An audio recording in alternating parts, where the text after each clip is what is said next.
अस्सलाम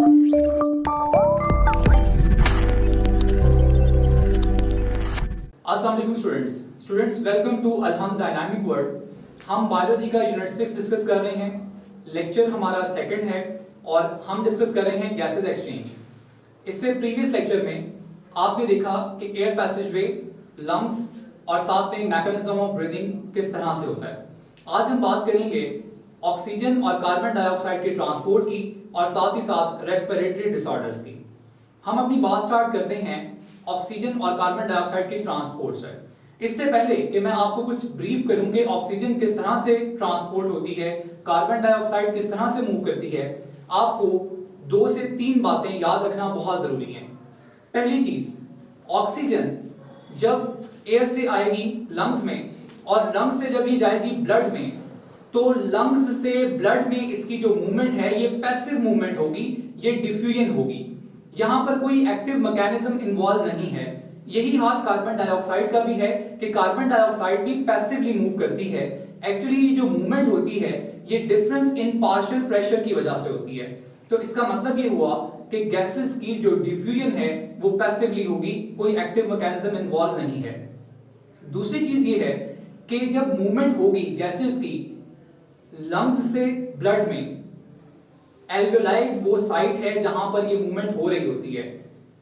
तो याद रखें बहुत ही थिन सरफेस इन्वॉल्व होगी, बहुत ही थिन सरफेस के अक्रॉस ये डिफ्यूजन हो रही होगी। आप आगे चल के देखेंगे कि एल्वेओलाई जो है उसकी वॉल भी बहुत थिन है और कैपिलरी की वॉल भी बहुत थिन होती है। और तीसरी चीज जो आपने याद रखनी है वो ये है कि जो site of exchange of gases है वहां पर बहुत रिच सप्लाई होती है ब्लड की, ताकि मैक्सिमम डिफ्यूजन हो सके, मैक्सिमम गैसेस जो है वो एक्सचेंज हो सके। ये 3 पॉइंट आपके जहन में रहने चाहिए। हम बात करेंगे ट्रांसपोर्ट ऑफ ऑक्सीजन की। ऑक्सीजन जो है इसकी maximum amount in the form of oxy haemoglobin travel करती है। यानी हीमोग्लोबिन वो कंपाउंड है, वो प्रोटीन है, वो पिगमेंट है जिसके साथ अटैच होकर ऑक्सीजन मूव करती है।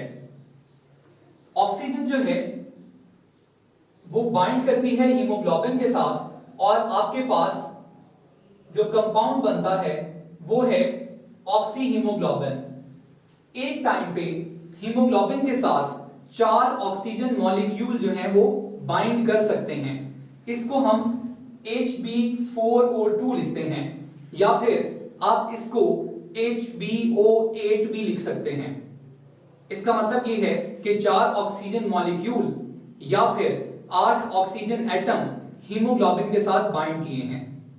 हीमोग्लोबिन वो प्रोटीन, वो पिगमेंट है जो कि आरबीसीज के अंदर पाया जाता है और इसके जो पोरफायरन रिंग होती है उसके साथ ऑक्सीजन जाकर बाइंड करता है।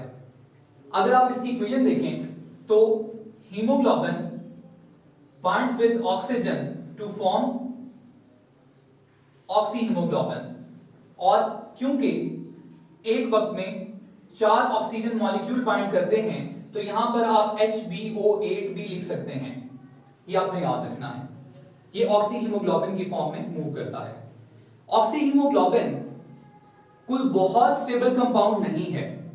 अंडर सर्कमस्टांसेस ये मॉलिक्यूल टूट भी जाता है और जब ये मॉलिक्यूल टूटता है तो वापस ऑक्सीजन और हीमोग्लोबिन बन जाती है। उसकी बात भी हम आगे चलकर करते हैं। ऑक्सीजन और हीमोग्लोबिन का जो जुड़ना है और जो टूटना है उसको एक एंजाइम फैसिलिटेट करता है जिसका नाम है कार्बोनिक एनहाइड्रेज।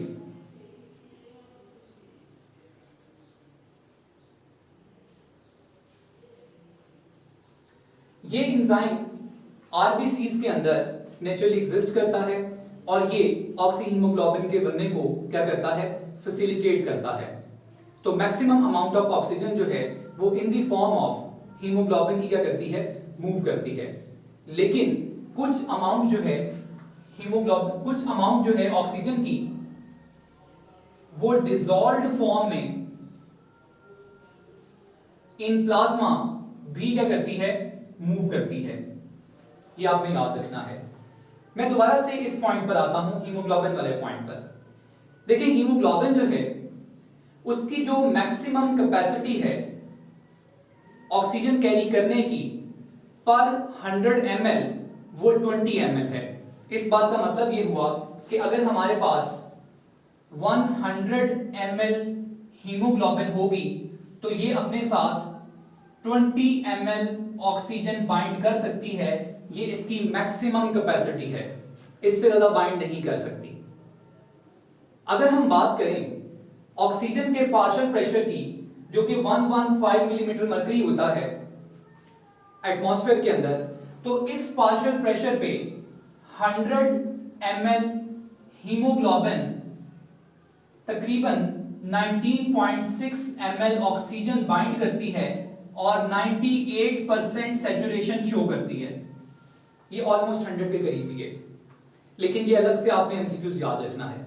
मैक्सिमम कैपेसिटी अलग से याद रखनी है। ऑक्सीजन का पार्शियल प्रेशर जब 115 मिलीमीटर ऑफ मरकरी होगा तब हीमोग्लोबिन कितनी ऑक्सीजन बाइंड करती है, ये आपने अलग से याद रखना है। अब हमारे लंग्स के अंदर क्या सूरत हाल होती है? अगर लंग्स की बात की जाए तो लंग्स के अंदर जो ऑक्सीजन का पार्शियल प्रेशर होता है वो होता है 100 मिलीमीटर ऑफ मरकरी, और इस पार्शियल प्रेशर पे हीमोग्लोबिन ऑलमोस्ट कंप्लीटली सैचुरेटेड होती है, ऑलमोस्ट कंप्लीटली। तो ये चारों चीजें अलग अलग हैं, चारों अलग अलग एमसीक्यूज भी हैं। पांचवी बात जो आपको पता होना चाहिए वो ये है कि टिश्यू के लेवल पर पहुंचकर जो पार्शियल प्रेशर ऑफ ऑक्सीजन है वो रह जाता है 60 मिलीमीटर ऑफ मरकरी। ये वो पार्शियल प्रेशर ऑफ ऑक्सीजन है जहां पर ऑक्सी हीमोग्लोबिन स्टेबल नहीं रह सकती और ऑक्सी हीमोग्लोबिन टूट जाती है, जिसके नतीजे के तौर पर हीमोग्लोबिन अलग हो जाती है और ऑक्सीजन अलग हो जाती है। यानी टिश्यूज में पहुंचकर ये रिएक्शन कुछ इस तरह से होगा कि हीमोग्लोबिन अलग हो जाएगी और ऑक्सीजन क्या हो जाएगी, अलग होकर टिश्यू में चली जाएगी। अगर हम इस बात को थोड़ा सा डायग्रामेटिकली समझें तो आप देखें ये हमारे पास एक एल्वेलाई है और इस एल्वेलाई के अंदर हमने एयर है। एयर के अंदर डेफिनेटली ऑक्सीजन का पार्शियल प्रेशर क्या होगा, ज्यादा होगा। हमने इनहेल किया, एयर आई, एयर के अंदर ऑक्सीजन थी, ऑक्सीजन का पार्शियल प्रेशर यहां पर ज्यादा है। और ये ब्लड वेसल है, ये कैपिलरी है, जिसके अंदर ऑक्सीजन का पार्शियल प्रेशर क्या होगा, कम होगा। ये हम लंग्स में बात कर रहे हैं, ठीक है। जो डीऑक्सीजनेटेड ब्लड आया है लंग्स में, हम उसके साथ लेकर चलेंगे ये चीज। तो देखिए यहां पर क्योंकि पार्शियल प्रेशर ऑक्सीजन का ज्यादा है, यहां पर पार्शियल प्रेशर कम है, तो क्या होगा, जब ब्लड यहां से पास होगा तो ऑक्सीजन डिफ्यूज कर जाएगी इनटू ब्लड। और आप देख सकते हैं इसने क्रॉस किया है एपिथेलियल सेल को, जो कि लाइनिंग बना रहे थे एल्वेलाई की, और फिर आपने देखा कि ये इस कैपिलरी वॉल की जो एपिथेलियम है इसको भी क्रॉस कर रही है। और इसके बाद क्या होगा, इसके बाद ये ऑक्सीजन एंटर हो जाएगी आरबीसी के अंदर, यानी कि रेड ब्लड सेल के अंदर एंटर हो जाएगी, ठीक है। और रेड ब्लड सेल के अंदर जाकर ये हीमोग्लोबिन के साथ बाइंड कर जाएगी और आपके पास क्या बन जाएगा, ऑक्सी हीमोग्लोबिन बन जाएगा, ठीक है। तो इस तरीके से ऑक्सीजन जो है वो एल्वेओलाई से कहां पर आती है, ब्लड कैपिलरीज में आती है, डिफ्यूज करती है। इसने यहां पर ये वाले एपिथेलियल सेल को क्रॉस किया, एंडोथेलियम को क्रॉस किया, और फिर इसने प्लाज्मा मेम्ब्रेन ऑफ आरबीसी को क्रॉस किया और जाकर हीमोग्लोबिन के साथ बाइंड कर गई। ये है ऑक्सीजन का ट्रांसपोर्ट का सारा सिलसिला। इस तरीके से ऑक्सीजन ट्रांसपोर्ट होती है, ठीक है। अब यकीनन यहां पर जो आपके पास पार्शियल प्रेशर था उसकी वैल्यू मैंने नीचे लिखी हुई है, वो कितनी है, वो है 100 मिलीमीटर ऑफ मरकरी। तो हीमोग्लोबिन जो है वो तकरीबन फुली सैचुरेटेड हो जाएगी। यहां तक डन हो गई बात। अब जरा इससे अगली बात देखें। जैसे ही यहां से ऑक्सीजनेशन के बाद ये ब्लड वापस जाएगा हार्ट के पास और हार्ट से सप्लाई करेगा कहां पर, टिश्यू को। तो टिश्यू पर जब ये ब्लड पहुंचेगा, टिश्यूज के लेवल पे जब ब्लड पहुंचेगा, तो देखिए अब ये ऑक्सीजनेटेड ब्लड है। यहां ब्लड के अंदर ऑक्सीजन का पार्शियल प्रेशर ज्यादा होगा और टिश्यू के अंदर और सेल के अंदर ऑक्सीजन का पार्शियल प्रेशर क्या होगा, कम होगा। नतीजा क्या होगा, नतीजा ये होगा कि आरबीसी में से हीमोग्लोबिन टूटेगा और oxygen plasma membrane of RBC को क्रॉस करेगा, एंडोथीलियम को क्रॉस करेगा और फिर इन सेल्स में क्या हो जाएगा, एंटर हो जाएगा। ठीक है, यहां पर जो ऑक्सीजन का पार्शियल प्रेशर था वो कितना था, यहां पर PO2 था 60 मिलीमीटर ऑफ मर्करी, जैसे कि ऊपर भी लिखा गया है, इससे कम भी हो सकता है ये। ठीक है, तो ऑक्सी हीमोग्लोबिन क्या करेगा, वो टूट जाएगा और ऑक्सीजन लिबरेट हो जाएगी और वो सेल को सप्लाई कर दी जाएगी। तो आपने देख लिया कि लंग्स में क्या केस होता है और टिश्यू में क्या केस होता है। लंग्स में एल्वेओलाई से ऑक्सीजन ब्लड में आती है, टिश्यू में ऑक्सीजन ब्लड से कहां जाती है, सेल्स में जाती है।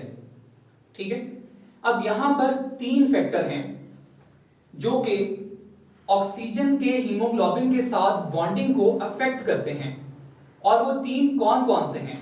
उन तीनों में सबसे पहली चीज जो है वो है टेम्परेचर। टेम्परेचर जो है जितना ज्यादा होगा, जितना टेम्परेचर क्या होगा, ज्यादा होगा, उतना ही इसके टूटने के चांसेस भी क्या होंगे, ज्यादा होंगे। और ऐसा कहां पर होता है, ऐसा टिश्यू में होता है। टिश्यू में क्यों होता है, टिश्यू में एक्टिविटी चल रही होती है, रेस्पिरेशन। रेस्पिरेशन होगी तो वहां पर हीट भी प्रोड्यूस होगी, और जब हीट प्रोड्यूस होगी तो क्या होगा, वहां पर टेम्परेचर बढ़ जाएगा। जब टेम्परेचर बढ़ेगा तो ऑक्सी हीमोग्लोबिन स्टेबल नहीं रहेगा, ये टूटकर क्या बना देगा, हीमोग्लोबिन और ऑक्सीजन बना देगा। ठीक है, तो लो टेम्परेचर पे ये स्टेबल है, जैसे जैसे टेम्परेचर बढ़ता जाएगा वैसे वैसे ये इसकी स्टेबिलिटी कम बढ़ती जाएगी। दूसरी जो चीज है वो है कार्बन डाइऑक्साइड। देखिए कार्बन डाइऑक्साइड भी जितनी हाई होगी उतना ही ऑक्सी हीमोग्लोबिन अनस्टेबल होगा और ये टूट कर क्या बना देगा, हीमोग्लोबिन और ऑक्सीजन बना देगा। अब अगेन ऐसा कहां पर होता है, ऐसा होता है टिश्यू के अंदर, क्योंकि टिश्यू के अंदर चल रही है रेस्पिरेशन, और जब रेस्पिरेशन होगी तो यकीनन कार्बन डाइऑक्साइड बनेगी। तो टिश्यू में कार्बन डाइऑक्साइड ज्यादा होती है, वहां पहुंचकर ऑक्सी हीमोग्लोबिन ब्रेक होता है, और जब ये ब्रेक होता है तो हीमोग्लोबिन और ऑक्सीजन अलग अलग होते हैं, ऑक्सीजन टिश्यू में चली जाती है। और जो थर्ड फैक्टर है वो है पीएच। पीएच, अब यहां पर एक चीज याद रखें कि जैसे जैसे पीएच इंक्रीज होगी वैसे वैसे ये बॉन्ड स्टेबल होता जाएगा। क्या होता जाएगा, स्टेबल होता जाएगा। पीएच इंक्रीज का मतलब है जैसे जैसे पीएच बेसिक होती जाएगी, क्या होती जाएगी, क्योंकि देखें पीएच की जब वैल्यू 7 से बढ़ती है तो बेसिक की तरफ जाती है ना, तो बेसिक पीएच पे ऑक्सी हीमोग्लोबिन स्टेबल है, और जैसे जैसे पीएच एसिडिक होगी ऑक्सी हीमोग्लोबिन अनस्टेबल होता जाएगा। ठीक है, ये 3 फैक्टर आपने याद रखने हैं। नेक्स्ट हम बात करेंगे कार्बन डाइऑक्साइड की ट्रांसपोर्ट की। कार्बन डाइऑक्साइड जो है उसने टिश्यू से आना है ब्लड में, और ब्लड से फिर जाना है उसने कहां पर, एल्वेओलाई के अंदर, ताकि हम उसको एक्सहेल कर सकें। अब कार्बन डाइऑक्साइड की जो ट्रांसपोर्ट है वो 4 तरीकों से होती है। 4 मेथड हैं, 4 कहने की चीजें हैं जिनके साथ जुड़कर कार्बन डाइऑक्साइड करती है, मूव करती है। पहली चीज क्या है, पहली चीज है कार्बोक्सी हीमोग्लोबिन। कार्बोक्सी हीमोग्लोबिन की फॉर्म में कार्बन डाइऑक्साइड ट्रेवल करती है। क्या मतलब, मतलब ये है कि जब हीमोग्लोबिन से ऑक्सीजन उतर जाता है तो कार्बन डाइऑक्साइड हीमोग्लोबिन के साथ बाइंड हो सकती है, लेकिन याद रखें कि जहां ऑक्सीजन बाइंड हुई थी पोरफायरिन रिंग में, ये वहां बाइंड नहीं होगी बल्कि ये अमाइनो ग्रुप के साथ बाइंड होती है, इसीलिए हम इसे कार्बामिनो हीमोग्लोबिन भी कहते हैं। और इस तरीके से तकरीबन 20% कार्बन डाइऑक्साइड ट्रेवल करती है, 20% कार्बन डाइऑक्साइड हीमोग्लोबिन के साथ अटैच होकर ट्रेवल करती है। दूसरा, डिसॉल्व्ड इन प्लाज्मा। प्लाज्मा में डिसॉल्व होकर भी 5% कार्बन डाइऑक्साइड क्या करती है, मूव करती है। लेकिन मेजॉरिटी जो अमाउंट है कार्बन डाइऑक्साइड की वो कैसे मूव करती है, वो मूव करती है as bicarbonate ion, as bicarbonate ion, ठीक है, या एज बाइकार्बोनेट, और तकरीबन 70% एज बाइकार्बोनेट ही ट्रेवल करती है। और आखिरी बात, थोड़ी सी कार्बन डाइऑक्साइड अटैच होती है with potassium in red cell carboxyls. अब यहां को, इस बात को हम यहां पर समझेंगे कि ये किस तरह से हुआ था। हम टिश्यू से ऊपर की तरफ जाएंगे, लंग्स की तरफ जाएंगे, ठीक है। देखिए टिश्यू के अंदर कार्बन डाइऑक्साइड का पार्शियल प्रेशर ज्यादा है, देखिए ये ज्यादा पार्शियल प्रेशर है। नतीजा क्या होगा, कार्बन डाइऑक्साइड डिफ्यूज करके कहां पर आ जाएगी, आर्टीरियल ब्लड में आ जाएगी। आर्टीरियल ब्लड में जब आएगी तो देखिए कुछ तो प्लाज्मा में डिसॉल्व हो जाएगी, कुछ हीमोग्लोबिन के साथ बाइंड कर जाएगी, और कुछ जो है वो बाइकार्बोनेट की फॉर्म में मूव करेगी। अब ये बाइकार्बोनेट वाला फिनोमेना जरा समझ लें। देखिए होता ये है कि कुछ कार्बन डाइऑक्साइड मैं यहां पर अलग से एक आरबीसी बना रहा हूं बड़ा सा आपको समझाने के लिए। कुछ कार्बन डाइऑक्साइड क्या करती है, कुछ कार्बन डाइऑक्साइड एंटर होती है आरबीसी में। आरबीसी में कार्बोनिक एनहाइड्रेज एंजाइम है, ये करवाता है, ये कार्बन डाइऑक्साइड को बाइंड करवाता है वाटर के साथ, और इसके नतीजे में एक एसिड बनता है जिसका नाम है कार्बोनिक एसिड H2CO3। ये कार्बोनिक एसिड जो है ये फौरन से डिसोसिएट होता है और बनाता है H+ आयंस, साथ में बाइकार्बोनेट आयंस। अब ये बाइकार्बोनेट आयंस जो हैं ये क्या करते हैं, ये मूव करते हैं आरबीसी से बाहर और ये आ जाते हैं प्लाज्मा के अंदर, ठीक है। तो देखिए कार्बन डाइऑक्साइड पहले एंटर हुई, पहले क्या हुई, एंटर हुई आरबीसी में, कार्बोनिक एसिड बना, कार्बोनिक एसिड से फिर बाइकार्बोनेट आयन बना, और ये बाइकार्बोनेट आयन कहां चला जाएगा, प्लाज्मा में चला जाएगा। वहां जाकर ये सोडियम के साथ बाइंड करेगा तो सोडियम कार्बोनेट बाइकार्बोनेट बन जाएगा, तो उस फॉर्म में क्या करेगी, कार्बन डाइऑक्साइड ट्रेवल करती रहेगी। ठीक हो गया, ये इसका मूव करने का तरीका है। अब लंग्स में पहुंचकर क्या होगा, देखिए लंग्स में पहुंचकर ये होगा कि जो बाइकार्बोनेट आयन प्लाज्मा में सोडियम बाइकार्बोनेट की फॉर्म में था, ये वापस एंटर होगा कहां पर, आरबीसी के अंदर, और आरबीसी में एंटर होकर ये हाइड्रोजन आयन के साथ फिर से बाइंड कर जाएगा। जब फिर से बाइंड करेगा तो क्या बनेगा, H2CO3, यानी कार्बोनिक एसिड दोबारा बन जाएगा, और ये कार्बोनिक एसिड फिर से टूटेगा, कार्बोनिक एनहाइड्रेज को तोड़ेगा, और क्या बन जाएगी, कार्बन डाइऑक्साइड और वाटर। यानी जो रिएक्शन यहां पर हुआ था उसका उलट रिएक्शन होगा, और ये जो कार्बन डाइऑक्साइड बनी है ये जाएगी प्लाज्मा में, और प्लाज्मा से ये डिफ्यूज कर देगी कहां पर, लंग्स के अंदर, एल्वियोलाई के अंदर, क्योंकि एल्वियोलाई के अंदर कार्बन डाइऑक्साइड का जो पार्शियल प्रेशर था वो क्या था, कम था। तो देखें एल्वियोलाई में कार्बन डाइऑक्साइड का पार्शियल प्रेशर कम होता है, ऑक्सीजन का ज्यादा होता है, इसीलिए ऑक्सीजन आ जाती है ब्लड में, और कार्बन डाइऑक्साइड ब्लड से कहां चली जाती है, एल्वियोलाई में। इस तरीके से कार्बन डाइऑक्साइड क्या करती है, मूव करती है। ठीक हो गया, तो ये आपने इसका मैकेनिज्म याद रखना है। अगर आप आर्टीरियल ब्लड को देखेंगे तो आर्टीरियल ब्लड में कार्बन डाइऑक्साइड की जो कंसंट्रेशन है वो होती है 50 ml, जबकि वेनस ब्लड में जो इसकी कंसंट्रेशन होती है वो होती है 54 ml। इसका मतलब ये है कि जब ब्लड टिश्यू पर से गुजरता है तो वो 4 ml कार्बन डाइऑक्साइड पिक करता है और आगे मूव कर जाता है, ठीक है। और फिर ये 4 ml कार्बन डाइऑक्साइड लंग्स में जाकर रिलीज की जाएगी और उसको हम एक्सहेल कर देंगे।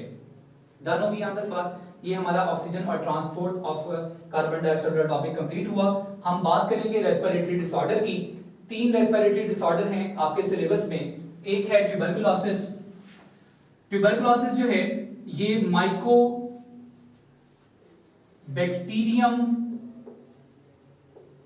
ट्यूबरकुलोसिस की वजह से होने वाला इंफेक्शन है, यानी ये बैक्टीरियल इंफेक्शन है बेसिकली एक। और ये बैक्टीरिया जो है ये ऐसी जगहों पर ज्यादा फ्लरिश करता है जो कंजेस्टेड हो, जहां पर हवा और धूप का प्रॉपर निजाम ना हो, आप यूं भी कह सकते हैं कि ये हाईली पॉपुलेटेड एरियाज के अंदर ज्यादा अच्छे तरीके से रहता है, ज्यादा फैलता है। ठीक है, तो इस बीमारी का ताल्लुक जो है वो पुअर लिविंग स्टैंडर्ड के साथ है। पुअर लिविंग स्टैंडर्ड में इस बीमारी के होने के चांसेस ज्यादा होते हैं। अब ये है क्या? देखिए, ट्यूबरकुलोसिस लंग्स का इंफेक्शन है। जो बैक्टीरिया है वो लंग्स को इन्फेक्ट करता है। नतीजा ये होता है कि आपके लंग्स के अंदर पस भरना शुरू हो जाती है, जिससे प्रॉपर ऑक्सीजनेशन नहीं होती और उसके नतीजे में जो पेशेंट है वो लेथार्जी फील करता है, वो मतलब वीकनेस फील करता है। अदर देन दैट क्या होता है, उसको बहुत स्वेर जो है वो कफ भी होगी। ठीक है, इस बीमारी को आमतौर पर हम टीबी कहते हैं। इसका इलाज जो है वो एंटीबायोटिक्स के साथ किया जाता है। ठीक है, क्योंकि बैक्टीरियल इन्फेक्शन है तो एंटीबायोटिक्स के साथ इसका इन्फेक्शन किया जाता है। एक चीज याद रखें, ये कॉन्टेजियस डिजीज है, ये आगे फैल जाती है। इसीलिए जिस भी पेशेंट को ये प्रॉब्लम हो उसके आसपास सफाई सुथराई का बहुत खास ख्याल रखा जाना चाहिए या रखा जाता है। ठीक है, तो ट्यूबरकुलोसिस के बैक्टीरिया का नाम याद रखें, पुअर लिविंग कंडीशन के साथ एसोसिएटेड है ये याद रखें, इसके साइन एंड सिम्टम्स याद रखें। ठीक है, जो कि क्या है, लेथार्जी है, कफ है, ये इसके साइन एंड सिम्टम्स होते हैं। इसके बाद है एम्फेसीमा। एम्फेसीमा कहते हैं डिस्ट्रक्शन ऑफ एल्वेलाई। एल्वेलाई की डिस्ट्रक्शन अगर हो जाए तो इसे हम एम्फेसीमा का नाम देते हैं। इसको समझाने के लिए मैं आपको एक सिंपल सी डायग्राम बताता हूं। देखिए, नॉर्मली हमारे जो एल्वेलाई हैं वो इस तरह से होते हैं। जो हेल्दी एल्वेलाई हैं वो इस तरह से होते हैं। आप देख सकते हैं कि इनका खासा सरफेस एरिया है। लेकिन वो लोग जो कि रेगुलर स्मोकर हैं, उन्हें स्मोकर्स कफ की वजह से एल्वेलाई की वॉल टूट जाती है। जब वो बहुत ज्यादा खांसते हैं तो उससे क्या होता है, उससे एल्वेलाई की वॉल पर प्रेशर आता है और एल्वेलाई एक बड़ी नाजुक दीवार होती है, वो इस प्रेशर को बर्दाश्त नहीं कर पाती।